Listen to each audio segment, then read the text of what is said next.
Ah, mais toi, je peux l'avoir, moi.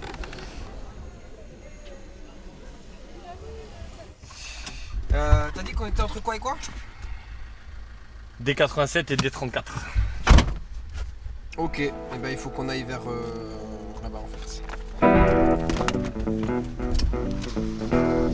Faut qu'on fasse demi-tour.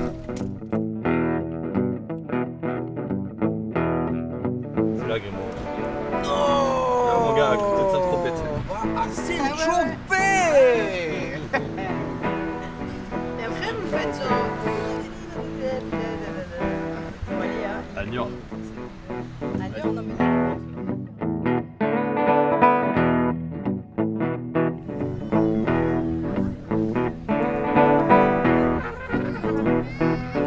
Ça faisait 20 ans que je parlais de ce cirque-là, en me dissociant de lui par rapport au nouveau cirque, mais qu'en fait je connaissais pas du tout le cirque traditionnel.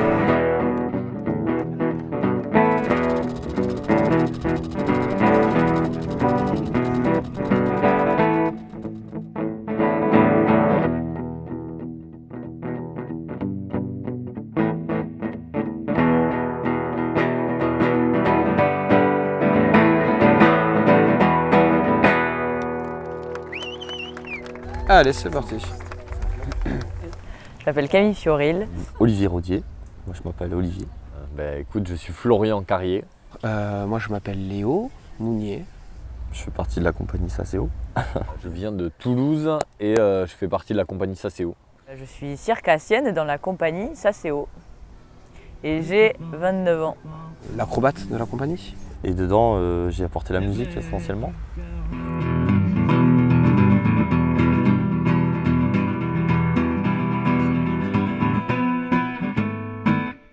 Est-ce que c'est bon, toi? Ouais, Tu c'est ta bon. balance? Well done, man.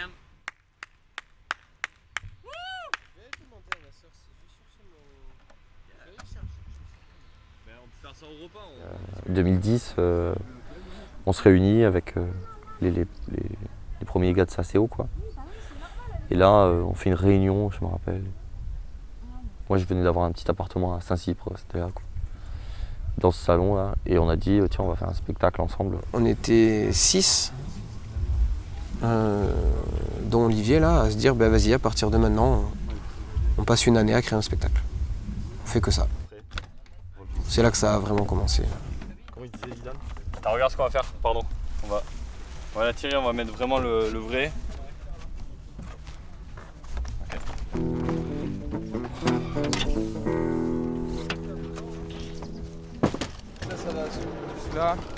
Là maintenant avec Sasséo, on est vraiment dans une dynamique professionnelle, donc avec une certaine rigueur, qu'elle soit physique, d'organisation.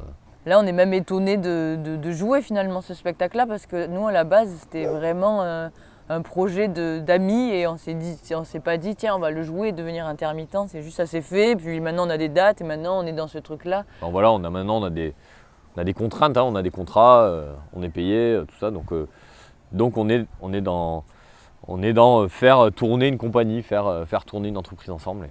Moi, en fait, mon boulot, il va vraiment être en gros de la recherche d'une date à la négociation du tarif du spectacle et des conditions d'accueil jusqu'à la réalisation concrète de cette date. Moi, je sais que je peux aller de temps à temps, on vend le spectacle à un certain prix, on peut descendre jusqu'à un certain prix, mais on ne peut pas descendre plus bas. Donc c'est un peu la condition qu'on a fixée.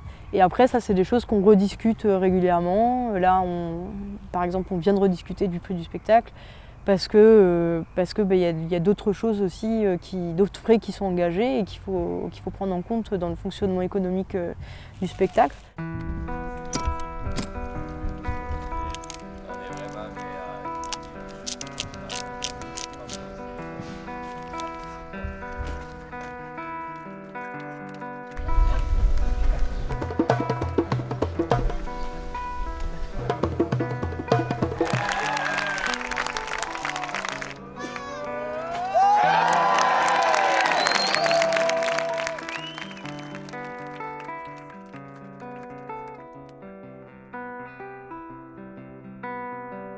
On arrive dans 4 minutes. Une prestation incontournable, inoubliable, indispensable, invendable, exportable, oui.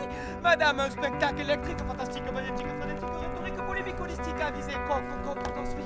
Et ouais, y'en a qui bossent pour le cosmos. J'ai la sensation que le spectacle marche, donc l'intermittence va avec. Peut-être que maintenant, ça nous met dans une autre dynamique qui est celle de maintenant que j'ai le statut, j'ai envie de le conserver. Et alors que quand je l'avais pas, je me disais pas, tiens, j'ai à tout prix besoin de l'avoir. C'est le truc le plus logique, quoi. Enfin, en tout cas pour moi. Parce que là, je fais, donc là j'ai des cachets, j'ai encore un petit reste de chômage. C'est pas franchement, tu vois, c'est un peu instable, quoi. J'ai pas de. Il y a un peu des stratégies de comment tu vas faire, quoi. C'est-à-dire combien de dates tu vas jouer avec le cabaret de poche? Est-ce que tu fais d'autres projets? Comment faire 43 dates dans une année, quoi? Est-ce qu'un spectacle ça suffit? Est-ce que j'ai envie de faire que ça? Ouais, qu'importe ce que tu crois, ce que tu penses, ce que tu projettes. On se jette bien souvent sans rien savoir ni tout connaître. Myriade de détails qui s'amoncellent dans nos vies. Impression viscérale que la roue tourne sans souci. Dans l'espoir d'une chose, on ne voit plus ce qui existe. Les rites que l'on s'impose transpirent le retour des choses dites. Doit-on pour espérer user de son imagination face à la vérité, réduit-on son champ de vision? Ce que je fais sur scène. Ouais. Ouais, mais j'ai toujours du mal justement à le qualifier. Parce que dans ce spectacle-là qu'on me propose, le cabaret de poche, je dis que je fais du cirque. Après, je dis que je fais des conneries. J'ai l'impression que je vis surtout une aventure humaine avec des amis.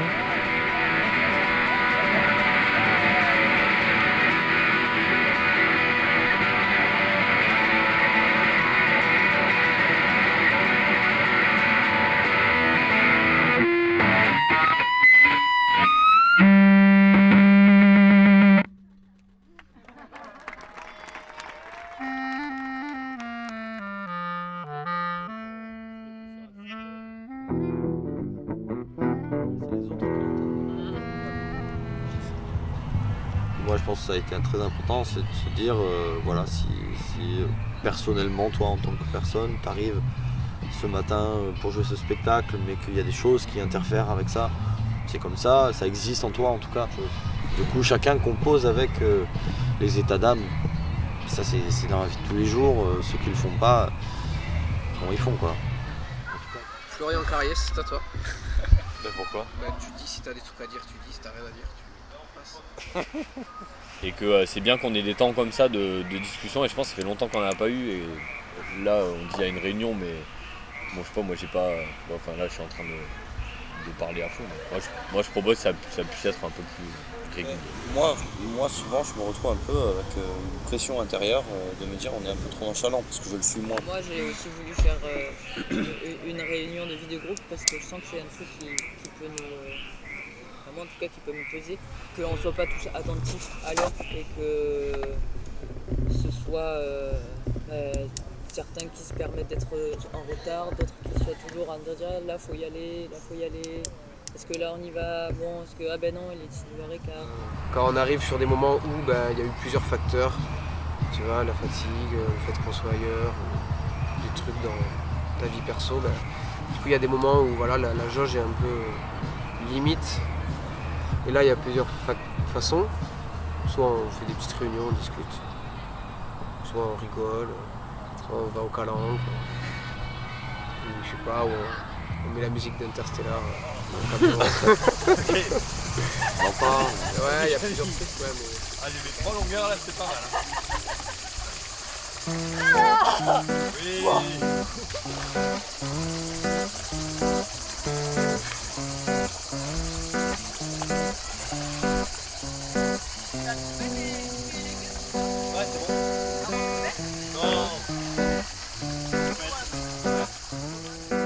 Soit derrière Camille, soit derrière le gradin. Allez, je vais chercher mon... Il m'a jeté une Bible. Il m'a jeté une Bible, les gars. Le gros sac.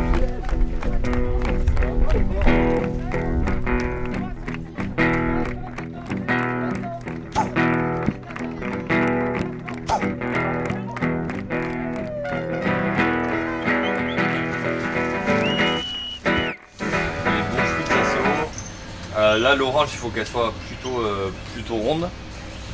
Et il ne faut pas qu'elle soit trop grosse non plus. Parce que je fais un truc avec mon pied. Là, je fais un truc comme ça. Là.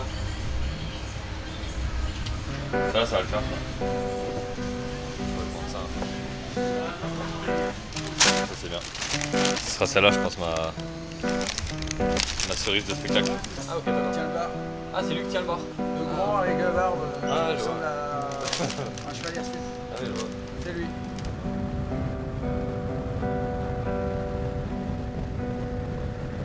C'est un travail nomade, quoi. Tu pars, tu sais que d'aller faire un spectacle, ça te prend 3 jours parce qu'il y a l'aller-retour qu'il faut compter dedans. C'est à la fois à chaque fois une nouvelle aventure parce que tu vas découvrir un nouveau lieu, tu vas découvrir des nouveaux gens. Mais en même temps, il y a un truc quand même où tu es dans ton camion avec tes potes, avec la musique d'Interstellar et ben, tu roules pendant 1000 km et tu fais ton spectacle et tu reviens et tu as encore 1000 km. Et ça, on en parle pas mal de bien-être avec les besoins de base, dormir. Bien dormir, on dort toujours dans des endroits différents, du coup après on s'habitue, mais du coup tu as une stabilité de sommeil qui est différente. Effectivement, le fait d'être en collectif, on s'adapte beaucoup au rythme de l'un, de l'autre, de tiens, est-ce que je vais me coucher maintenant? Bon, du coup, on a la même chambre, donc on va se coucher.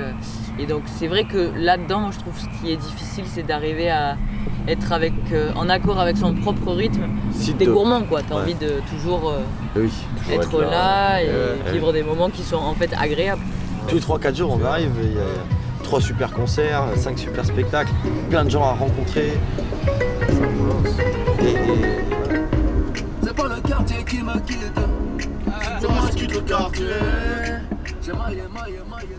Bonsoir. Salut. Et là, tu vois Shuriken qui est en train de monter sa tente. Avec Akhenaton Ça qui va au fait... fond, hein. Si t'as pas une sardine à me prêter, s'il te plaît. On passe en mode rallye. Mets les pneus neige, mec. Sors la plaque. Doucement. T'as bien de quoi crever. Ouais, bravo Olivier. Ce que tu viens de faire là. C'est parti. Je pense que le soleil, ça va. Ok, spécial dédicace au créateur de dans son craft.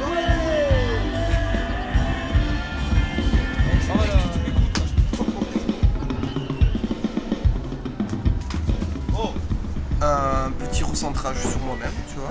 Petite sieste, je me repose, je respire, je me mets dans le coffre. Ça, je l'ai fait tout à l'heure. Après, je m'étire. Parce que je suis un peu compact, du coup, faut que je... Après, une fois que je me suis mis dans mon corps et que je me suis étiré, normalement, je peux tout faire. Sans me faire trop de violence. Mais ce que je fais là pour le cabaret, c'est que j'essaie de faire un peu du cardio parce que c'est ça qui me fatigue. Après, nos corps, ils sont affûtés pour faire ce qu'on fait là. C'est-à-dire qu'il y a une période où on crée et du coup ton corps il essaye des choses et puis ensuite tu valides. Et une fois que tu valides tes routines, après c'est imprégné et c'est vrai que ton corps, si tu es dans une situation d'urgence, tu peux le faire. Moi je sais que depuis qu'on a commencé le spectacle et que c'est devenu plus sérieux, c'est vraiment un truc auquel je fais attention. Il n'y a pas si longtemps là, on s'est dit qu'il fallait qu'on fasse attention justement les uns aux autres, de se masser, de s'échauffer des fois ensemble. Ce qui use, c'est peut-être pas le spectacle, c'est plus, mais c'est sûr. à côté les chargements, les déchargements, les heures de route.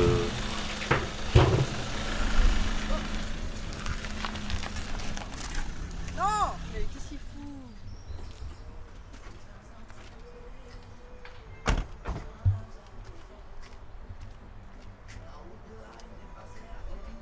Plusieurs choses à la fois.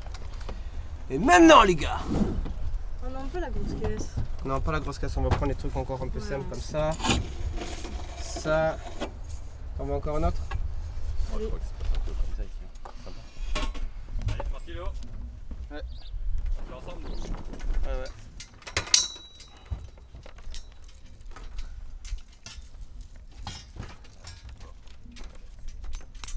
Plus t'en fausses, plus ce sera solide. Alors ça continue au milieu du site pour un cabaret de poche, la compagnie Saseo. Allez vous installer, mettez-vous au plus près des cordes, mais pas trop. Faites attention, ça va être maintenant. Alors faites un tonnerre d'applaudissements pour Saseo. Ben, quand j'étais petit, dans mon village, il y avait des cirques des fois qui passaient. Et c'est des petits cirques itinérants, quoi. 3 lamas, un lion, deux trucs, tu vois, un cheval. Des numéros de fouet et tout. Ça c'est mes premiers rapports au cirque. Après j'ai vu Pinder 2 fois. Une fois avec Saseo et une fois quand j'étais petit, 14 ans, début d'ado. Ouais, le cirque Pinder, je me rappelle très très bien, ouais, parce que nous on est rentré moi je suis rentré dans une école de nouveau cirque. Et tout mon cursus, on m'a parlé du cirque traditionnel, mais j'en avais jamais vu. Ouais, en préparation du spectacle, on est allé Pinder, il est passé à Toulouse et on est allé voir Pinder. Ouais. Et du coup, d'aller voir Pinder, vraiment, ça a été très marquant parce que je me suis rendu compte que ça faisait 20 ans que je parlais de ce cirque-là, en me dissociant de lui par rapport au nouveau cirque, mais qu'en fait, je ne connaissais pas du tout le cirque traditionnel. Et j'ai été très surpris et très agréablement surpris. En fait, on était déjà dans ce délire un peu de pastiche du cirque traditionnel et ça a peut-être posé un truc, quoi. Enfin, c'était une étape, quoi. C'était une étape un peu logique d'aller voir Pinder. Bah, je sais pas, cette ambiance fourraine là, ça m'a plu, tu sais. En fait, je me suis imaginé ces mecs qui font que ça, où ils ont des fauves dans le camion, l'autre il jongle avec des couteaux, mais vraiment ils jonglent. Enfin, j'étais quand même assez impressionné par. Puis en même temps, ils vendent une voiture à l'entracte. Tu vois vraiment des trucs complètement fous, quoi. Et après, j'ai des bons souvenirs là, quand même, de cirque traditionnel avec la Sûre. J'ai toujours adoré comment les garçons de piste pliaient le rond là, le rond de lino là, qui recouvre la Sûre. Et les lions, moi j'ai été très impressionné par les lions. J'ai jamais vu des lions. Mais après, bien sûr, le personnage du dompteur, il y a un truc un peu Indiana Jones là-dedans que je trouve fou, quoi. Une sorte de folie quand même d'aller se foutre dans une cage avec 12 lions. Et là, d'en voir un, je me suis dit, waouh, c'est dingue de voir un mec au milieu de 8 lions avec son fouet là et faire le malin, quoi. Enfin, il faisait pas le malin d'ailleurs, c'était très humain, hein. D'ailleurs comme numéro, c'était. Ouais, grosse expérience, Pinder. Grosse expérience. Non, stop.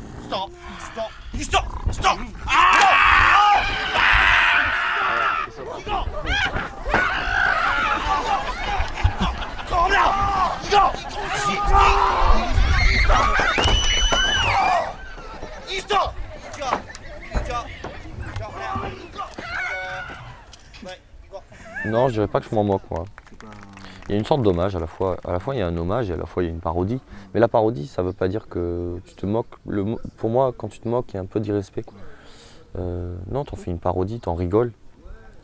Un truc qui peut-être n'a plus sa place à notre époque, avec les animaux qui disparaissent. Le peu qu'il y a, il faut qu'ils soient en liberté. Enfin, il y a un truc comme ça aussi. C'est hyper intéressant de voir comment l'amitié faux folle de base peut aussi se transformer dans un truc créatif et dans le maintien d'un projet. Donc c'est un peu déroutant. Des fois j'ai peur, des fois j'ai peur de perdre mes copains, mais en fait ça va, quoi.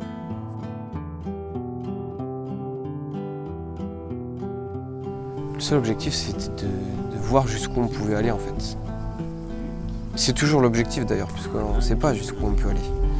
On s'est pas dit on va vivre de ça, on s'est pas dit on a envie. Enfin tu vois, on s'est dit vas-y, qu'est-ce qu'on est capable de faire en fait. L'avenir s'épuise dans des phrases, ouais, s'écrit dans des bouquins. Tirer le bon numéro, c'est souvent ne pas être certain, c'est rien. Ce n'est jamais très grave, ouais, de se tromper d'horizon.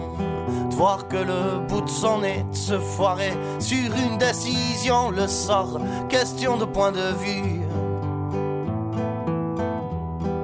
À retenir à tort, on finit bien souvent cocu, en fait, l'amour de l'existence.